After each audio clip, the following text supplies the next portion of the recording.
High court के जज यशवंत वर्मा, इनका नाम पिछले कई दिनों से या कहें कि 21 तारीख से सुर्खियों में है और लगातार सुर्खियों में है, क्योंकि इनके घर से नोट मिले थे, जले हुए नोट मिले थे। 5 से 6 बोरी नोटों की संख्या बताई गई थी। उसके बाद कई कर्मचारी भी सामने आए जिन्होंने बताया कि 4-5 दिन पहले सफाई के दौरान उन्हें बहुत सारे जले हुए नोट मिले थे। लेकिन अब इस मामले में सुप्रीम कोर्ट ने 3 जजों की एक कमेटी गठित किया, जिसमें 2 हाईकोर्ट के जज हैं और एक और जस्टिस हैं। वो आज पहुंचे थे उस घर में जिस घर में ये नोट मिले थे। 45 मिनट तक वहां वो रुके भी और उस जगह का, उस स्टोर रूम का भी मुआयना किया जिसमें वो नोट मिले थे और सारी रिपोर्ट खंगाल कर वो अपने साथ ले गए। इसी विषय पर आज चर्चा करेंगे। चर्चा करने के लिए मेरे साथ मौजूद हैं योगेश अग्रवाल जी, दिल्ली हाईकोर्ट के वकील हैं और उन जज साहब के सामने भी पेश हो चुके हैं। सर, बहुत बहुत स्वागत आपका। जी अभिषेक जी, बताएं। सर, जिस तरीके से ये कार्रवाई चल रही है, आम आदमी तो सहमत नजर नहीं आ रहा है उससे, क्योंकि कोई भी इस देश में संविधान से ऊपर क्या हो सकता है। जी देखिए, जिस तरह का यहाँ पर प्रोटेक्शन दिया गया है जजिस को, क्योंकि ये ऑलरेडी आपको पता लग गया होगा कि इलाहाबाद हाई कोर्ट एसोसिएशन ने ये बोल दिया कि इनके खिलाफ अभियोजन चलाया जाए, इनके खिलाफ इम्पीचमेंट की कार्रवाई शुरू करी जाए। अब ये कमाल की बात है कि हमारे देश में आज तक की डेट में एक भी जज को इम्पीचमेंट करके हटाया नहीं गया है। और अब इस तरह की डिमांड उठ रही है। अब इस पूरे मामले को अगर हम गौर से देखते हैं तो 14 तारीख का इंसिडेंट है। 15 तारीख को जज साहब वापस आ जाते हैं बाहर से जो गए होते हैं जी। तो अगर इनके घर से कोई ऐसा मनी रिकवर हुआ था जो इनसे बिलोंग नहीं करता, तो इनको रिपोर्ट करना चाहिए था उसको, जो रिपोर्ट नहीं करा गया। जज साहब ने तो कह दिया नोट कहाँ है, दिखाइए नोट कहाँ है। हाँ। सवाल तो मैं आपसे ये भी पूछने वाला था कि नोट हैं कहाँ, गायब कहाँ हो गए, पर बात पूरी करिए। हाँ, क्योंकि नोट कहाँ गए, अब तो ये भी सुनने में आ रहा है कि वहां पर जो बाहर बंगले के बाहर जब झाड़ू लग रही है तो वहां पे भी जले हुए नोटों के टुकड़े मिल रहे हैं। और सबसे बड़ी बात, यहाँ पर ऐसे पुलिस कर्मियों को जो वहां पर फायर की रिपोर्ट होने के बाद पहुंचे थे, जिसने ये वीडियो बनाए हैं, ऐसे पुलिस कर्मियों ने वहां पर उस पूरी इन्वेस्टिगेशन को, जो इंक्वायरी हुई थी, वहां पर इन नोटों को सीज क्यों नहीं करा, वहां पर इसकी रिपोर्ट बना करके भेजी क्यों नहीं गई? क्या वो किसी के दबाव में काम कर रहे थे? ये पता लगाना बहुत जरूरी है। ठीक है, क्योंकि जनरल अगर किसी आम आदमी के घर में इस तरह के नोट मिलते हैं और वहां पर फायर की रिपोर्ट होती है और पुलिस आती है, तो वहां पर वो उसका जितना भी वो रिकवरी होगा, जो भी नोट जला हुआ था वहां पर, जितने भी नोट वहां से बरामद हुए थे। रोकूंगा सर, आपको रोकूंगा मैं 1 मिनट रोकूंगा। आम आदमी हो, कोई जज हो, कोई मंत्री हो, प्रधानमंत्री हो, उसके घर में कोई भी हो, हम उसको छोड़ देते हैं, किसी घर में आग लगी और वहां इस तरीके की कोई चीज मिली, तो कोई FIR किसी के नाम नहीं या ऐसी कोई जानकारी लिखित में तो रखेंगे ना आप? वो छोड़ दीजिए, जस्टिस हैं, उनके लिए आपको मुकदमा चलाने के लिए मंजूरी लेनी पड़ेगी, क्या कुछ करना पड़ेगा, वो तो लिखेंगे ना आप के घर पे। बिल्कुल, किसी आम आदमी के घर पे अगर इस तरीके से नोट मिलते तो पुलिस इमीडिएटली उसके अंदर कार्रवाई करती। और अगर मैं मानता हूं कि चलो वो नोट उनसे बिलोंग नहीं करते थे, तो वहां पर इंक्वायरी रिपोर्ट सबमिट होती, वो नोट जो उनको सीज करना चाहिए था वो सीज करके रिपोर्ट बना करके थाने के अंदर सबमिट करनी चाहिए थी। लेकिन यहाँ पर ऐसा नहीं हुआ। अब क्या ऐसा नहीं हुआ, वो किसी के दबाव में हुआ है।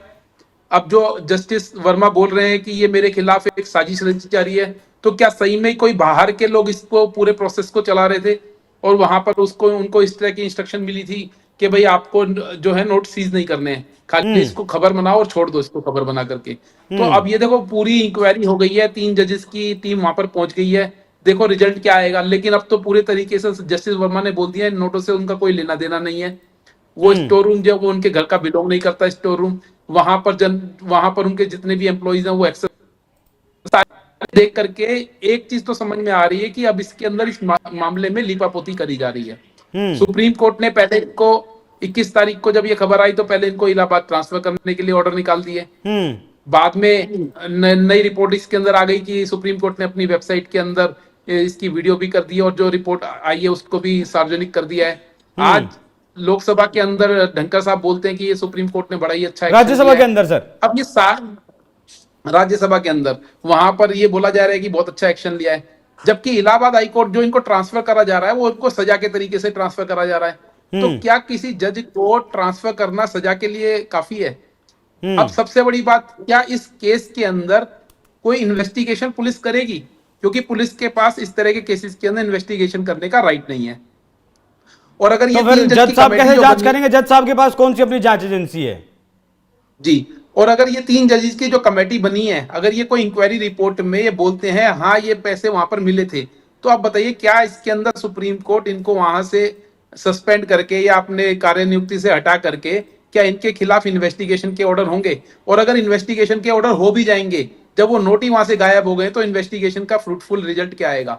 क्योंकि अब तो पहले ही जस्टिस वर्मा ने बोल दिया कि नोट उनसे बिलोंग नहीं करते हैं। आने वाले समय में भी तो ये भी बोला जा सकता है कि ये जगह वो नहीं है जहां जो मेरे घर का दिखाया गया है। तो बहुत सारी चीजें अभिषेक जी देखिए लिपापोती हो रही है इस मामले के अंदर, ये तो सर, पहले दिन से ही नजर आ रहा है। लीपापोती का किस आधार तक हो रही है? जज साहब ने कह दिया कि मुझे नहीं पता ये नोट कहां से आए, स्टोर रूम में थे, मेरा घर, मेरे परिवार वाले वहां नहीं जाते, जबकि उसमें ताला लगा हुआ था। फायर ब्रिगेड के लोगों ने वो ताला खुलवाया है, स्टाफ ने चाबी लाकर वो ताला खोला है। दूसरी बात, जज साहब के घर पर 4 से 6 जवान हर वक्त तैनात रहते हैं, तो मतलब उन जवानों पर सवाल उठा दिया आपने कि कोई भी आपके घर में आया नोट रख कर चला गया। अगर इन नोटों की जगह आरडीएक्स रख के चला जाता कोई, फिर क्या होता? बिल्कुल, अगर सच में वहां पर कोई साजिश रची गई है तो इसका मतलब उनके बंगले की सिक्योरिटी का ब्रीच हुआ है, और अगर बंगले की सिक्योरिटी का ब्रीच हुआ है तो ऐसे लोगों को सजा मिलनी चाहिए। अगर किसी बंगले की सिक्योरिटी का ब्रीच हुआ है, क्योंकि ये जस्टिस है, अगर इनके बंगले के अंदर कोई बिना परमिशन के घुस करके कोई ये साजिश रच के गया है, तो उनको उनके खिलाफ कार्रवाई होनी चाहिए। ये इन्फॉर्मेशन 14 तारीख को मिल, 21 तारीख तक चुप क्यों थे सारा मामला? ये 14 के बाद 21 तारीख तक ये सारा मामला जब तक न्यूज़पेपर में नहीं छपा, जब इसके ऊपर शांति क्यों बनी हुई थी? क्यों ये 21 के बाद न्यूज़पेपर के आने के बाद ही मामला उठा है? अगर जस्टिस वर्मा 15 तारीख को वापस आ गए थे तो उसी दिन इनको रिपोर्ट करना चाहिए था कि मेरे बंगले के अंदर कोई चीज ऐसी हुई है जो सस्पिशियस है, इसके ऊपर इंक्वायरी करी जाए। ऐसा नहीं हुआ। अब बात ये, अगर ये सच में साजिश है तो अब इसका देखो, क्योंकि इन्वेस्टिगेशन को तो हैम्पर कर दिया गया है, अब इन्वेस्टिगेशन के लिए जो सबूत उनको तो हटा दिया गया है। एक तरीके से डिस्ट्रक्शन ऑफ एविडेंस का मामला है। अब ये किसने करा है डिस्ट्रक्शन, इन लोगों को आइडेंटिफाई करना पड़ेगा। मैं आपके चैनल के माध्यम से बताना चाहता हूं अभिषेक जी, सन 2000 के अंदर भी एक ऐसा मामला आया था दिल्ली हाई कोर्ट के एक जज थे समित मुखर्जी। अब देखिए उस मामले के अंदर भी ऐसा हुआ था, वहां पर किसी बिजनेसमैन के साथ उनके कॉन्टेक्ट थे, जहां पर सीबीआई ने कुछ ऑडियो रिकॉर्डिंग्स रिकवर करी, क्योंकि उस बिजनेसमैन को रख गया था, उनकी ऑडियो रिकॉर्डिंग रडार पे करी गई थी, पुलिस उनकी वीडियो ऑडियो रिकॉर्डिंग कर रही थी, उनके फोन को टैप कर रही थी, और वहां से उनकी ऑडियो रिकॉर्डिंग से ये पता लगता है कि वो बिजनेसमैन जो है जस्टिस समित मुखर्जी और उनके वकील से कॉन्टेक्ट में, और वहां पर कोई जापानी समोसों की बात हो रही थी। अब वो जापानी समोसे क्या है ये आप समझते होगे, वहां पर जापानी और समोसे का मतलब लड़कियां थी जी।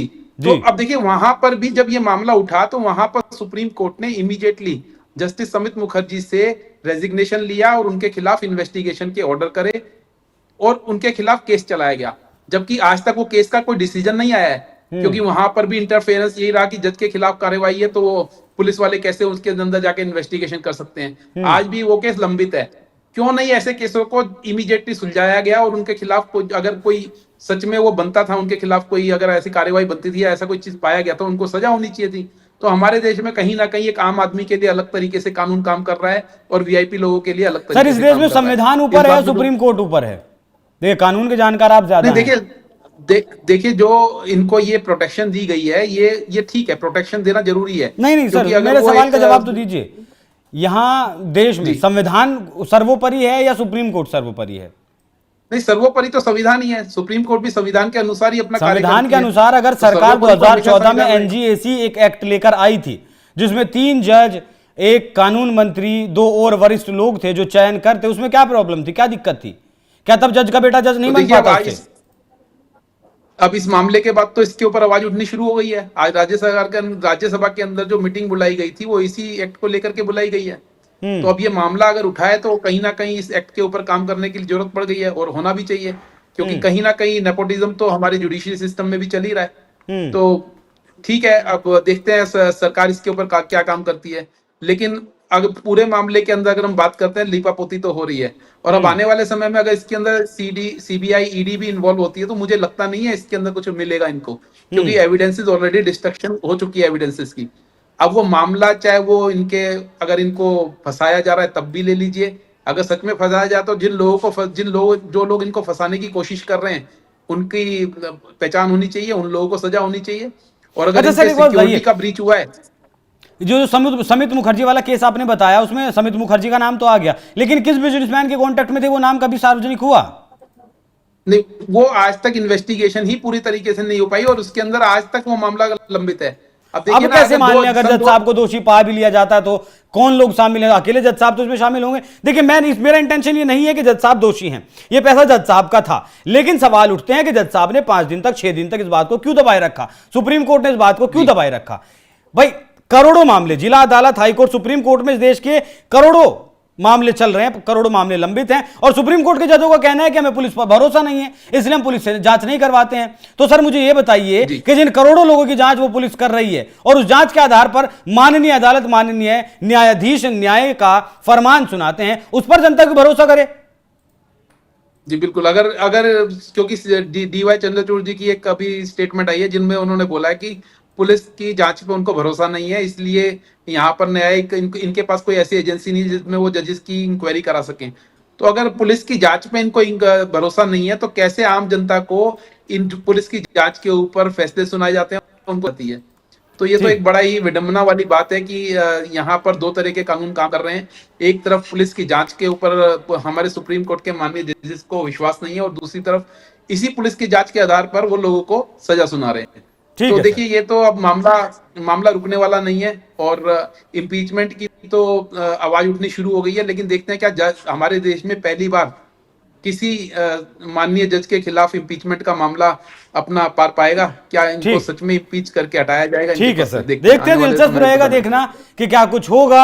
मामले में राज्यसभा की भी एंट्री हो चुका है, विपक्ष भी सवाल पूछ रहा है और एनजीएसी का जो एक्ट सरकार लाई थी अगस्त 2014 में, वो पहला ऐसा कानून था जिस पर वामपंथी दल भी साथ थे, कांग्रेस पार्टी भी साथ थी, किसी ने उसका बिल का विरोध नहीं किया था, बशर्ते पास हुआ था, 2015 में लागू कर दिया गया था, लेकिन इसी माननीय सुप्रीम कोर्ट ने उसे स्ट्राइक डाउन कर दिया था कि कार्यपालिका का हस्तक्षेप न्यायपालिका में होना नहीं चाहिए और तभी से कॉलेजियम सिस्टम चला। कॉलेजियम के बारे में आपको बता दूं कि संविधान में कॉलेजियम जैसी कोई नाम नहीं है। सुप्रीम कोर्ट के जजों ने, हाई कोर्ट के जजों ने ये खुद की एक स्वघोषित संस्था बनाई है कॉलेजियम, जिससे जजों का जो नियुक्तियां है वो की जाती हैं। बाकी वकील साहब बहुत बहुत शुक्रिया आपका, बहुत बहुत धन्यवाद, आपने वक्त दिया और आपने चर्चा को विस्तार दिया। दर्शकों आपको चर्चा कैसी लगी कमेंट कर जरूर बताइएगा। नमस्कार।